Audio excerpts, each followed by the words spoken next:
Actually आज मेरा काजल खत्म हो गया है, सो आज no kajal. So today we are going to discuss about few other points of the book that I am reading currently. So let's go.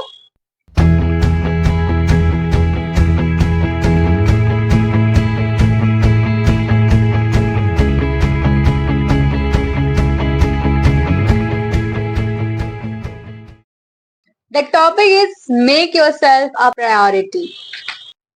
It's not selfish or a sign of weakness to distance yourself or walk away from those who constantly bring you down. Bring down your vibe. Life is about balance. It's about spreading kindness, but it's also about not letting anyone take that kindness away from you. You have a lot of energy to give, but you must save some of the energy for yourself. Your longest relationship in life is with yourself. Only when you manage this relationship well can you manage the relationship with others. में ये भी लिखा है, your personal growth is an ongoing process and it can take a long time to get to a place where you are unaffected by other people's behavior. They are venomous and restrict your progress. And energy is contagious. ये तो सबने पढ़ा होगा, energy is contagious. And अगर आप चाहते हो कि अपने फील्ड में इमोशनली फाइनेंशियली ग्रो करो तो it's very important to to upgrade your environment. Because think of a plant, अगर उसको हम अच्छी कंडीशंस में ना रखें, टॉक्सिक कंडीशंस में रखें और उसको एनवायरमेंट ऐसा ना दें कि वो ग्रो कर पाए, तो वो ऑटोमेटिकली खराब हो जाएगा. Right, this is a very practical thing.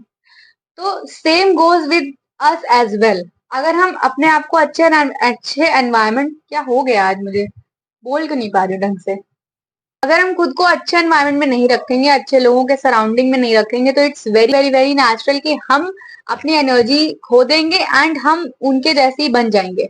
क्योंकि बहुत जो सक्सेसफुल लोग हैं वो हमेशा ये बोलते हैं कि आप जिन 5 लोगों के साथ बैठते उठते हो आप भी उनके जैसे होते हो. This is real. Environment is real thing.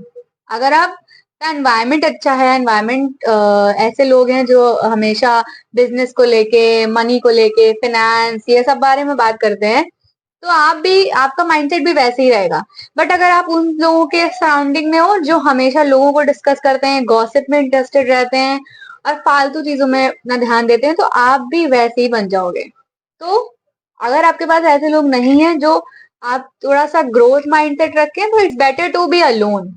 आप अकेले रहें वो ज्यादा सही है, क्योंकि अकेले अगर आप रहेंगे ना तो आप अपने आप कोई ना कोई सोल्यूशन ढूंढ ही लोगे कि हमें ये चीज करनी है तो हम कैसे करेंगे. जैसे फॉर एग्जाम्पल मेरे सर्कल में, मतलब मेरे जो 1-2 चुनिंदा फ्रेंड्स हैं उनका माइंडसेट बहुत अच्छा है, बट वो मेरे साथ यहाँ पे नहीं रहते हैं, मतलब मेरी सराउंडिंग में नहीं रहते हैं. ना वो यहाँ आ सकते हैं ना मैं वहां जा सकती हूँ. और जो मेरे यहाँ के लोग हैं वो, उनका माइंडसेट बहुत अलग है ना, वो मेरी तरह है ही नहीं. तो मैं उनके साथ रहने के बजाय अकेले रहती हूँ, अकेले रहना पसंद करती हूँ, क्योंकि मुझे लगता है कि अकेले रहने से आपका माइंड बहुत खुलता है और उसके अंदर बहुत सारे आइडियाज आते हैं और बहुत सारी चीजें ऐसी होती हैं जो आप अकेले रह के आइसोलेट होके ही सोच सकते हो. अगर आप 4 लोगों के बीच में हो तो मुझे नहीं लगता आप सोच सकते हो. तो इट्स कम्प्लीटली अपॉन यू कि आप किस तरीके से कंफर्टेबल है. अगर आपको अकेले रहना पसंद है तो बहुत अच्छी बात है. बट अगर अकेले रहना नहीं पसंद है तो ऐसे लोगों को ढूंढो जिनका माइंडसेट आपके माइंडसेट से मैच होता हो. जस्ट बिकॉज कि आपको लोगों के बीच में रहना है, इसका मतलब ये नहीं कि आप कूड़े में रह लोगे. राइट. तो ये चीज बहुत बहुत इंपॉर्टेंट है जो इस बुक में दी गई है कि अपने आप को एक प्रायोरिटी बनाए, क्योंकि जो ऐसे लोग होते हैं नेगेटिव माइंडसेट वाले लोग, they are not good for your mind, they are not good for your soul, they are not good for you. Understand this thing. बहुत लोगों को मैंने ऐसे देखा है कि उनको अकेले रहने से बहुत डर लगता है, वो अकेले रह ही नहीं पाते हैं. और मुझे लगता है कि वो बहुत बड़ी वीकनेस होती है, क्योंकि अकेले रहने में बहुत पावर होती है. अकेले रहने का मतलब अलोन नहीं है, मेरा मतलब लोनलीनेस नहीं है. अकेले रहने का मतलब है आइसोलेशन, सॉलिट्यूड. और दोनों में बहुत बड़ा डिफरेंस होता है. Make yourself a priority and think about the environment and अपना माइंडसेट चेंज करो, अपने आप को चेंज करो. कोई इतना ज्यादा लेट नहीं हुआ है. आप जिस भी मोमेंट पे आपको ये चीज रियलाइज हो जाए कि हाँ भाई I am important in my life and I want to do whatever I want to do and no one can beat me, nobody is like me, then आप सब कुछ जीत सकते हो.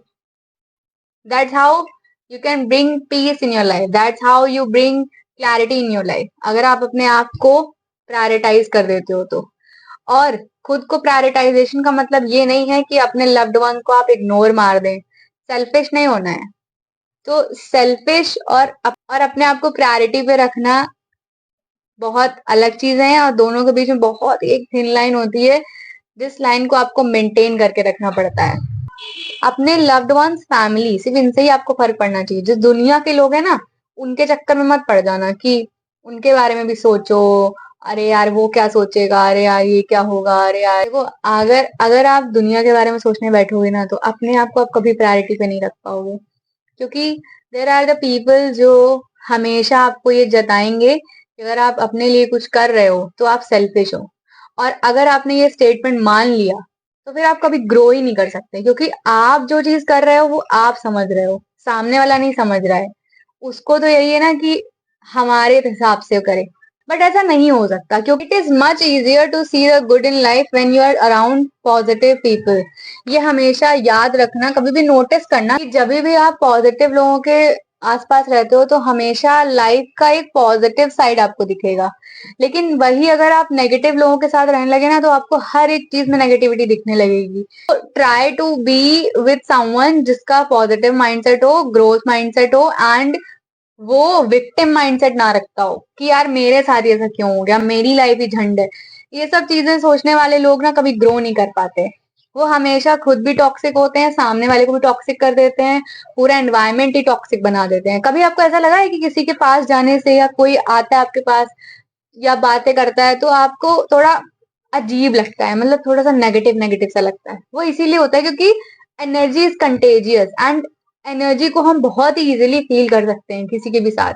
कि अगर कोई बंदा है वो अपनी लाइफ में बहुत पॉजिटिव है चीजों को लेके. पॉजिटिव होने का देखो मतलब ये नहीं है कि उसकी लाइफ में कोई डिफिकल्टीज ही नहीं आती है, वो उसकी लाइफ एकदम सॉर्टेड है, ऐसा कुछ भी नहीं है. पॉजिटिव लाइफ का मतलब ये है कि हर चीज को वो ये सोचता है कि इसके पीछे रीजन क्या है और इसको किस तरीके से मैं अपने यूज में ला सकता हूँ. मतलब अगर कोई चीज हो गई है तो वो क्यों हुई है और इसको किस तरीके से हम इसका एक पॉजिटिव रूप देख सकते हैं. ओवर पॉजिटिविटी भी बहुत बुरी चीज होती है. जो हमेशा आप फालतू की पॉजिटिविटी दिखाओ वो भी बहुत टॉक्सिक होता है. तो आपको बैलेंस रखना है हर एक चीज में. Excess of anything is dangerous. That's it about this video. I hope it helps. Thank you so much for listening me out. Stay tuned for the upcoming videos. Bye. Some, but you must have saved. But you must save have. What was?